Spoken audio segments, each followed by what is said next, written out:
দোকানদার দোকান গোছাতেই ব্যস্ত, এইদিকে আমি আমার ফুলদানিতে একটা ফোন মেরে নেই। দোকানদার ভাই এইদিকে আসবেন, একটা ফোন নিতাম। জি ভাই, সব ফোন তো টেবিলের উপরে আছে, আপনি চয়েস করেন।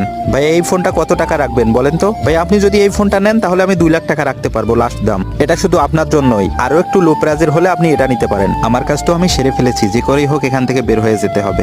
ভাই আমার কাছে তো টাকা নাই এত, তাহলে তো ভাই আপনি ফোন নিতে পারবেন না। আচ্ছা ঠিক আছে, আমি তাহলে পরে আসবো। ঠিক আছে যান তাহলে।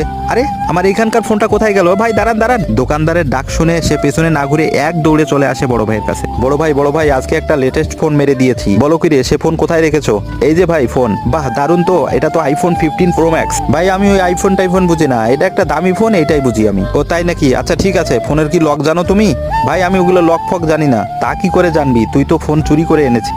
বেটা এটা তোর লক খোলে না। আচ্ছা দাও তো আমি দেখি। ভাই আমি তো এটার মাথা মুন্ডু কিছুই বুঝতেছি না। বেটা আমি যেখানে বুঝতেছি না তুই কি করে পারবি? তাহলে কি আমি ফোনটা আবার ব্যাগ দিয়ে আসবো? আমি মনে করি সেটাই ভালো।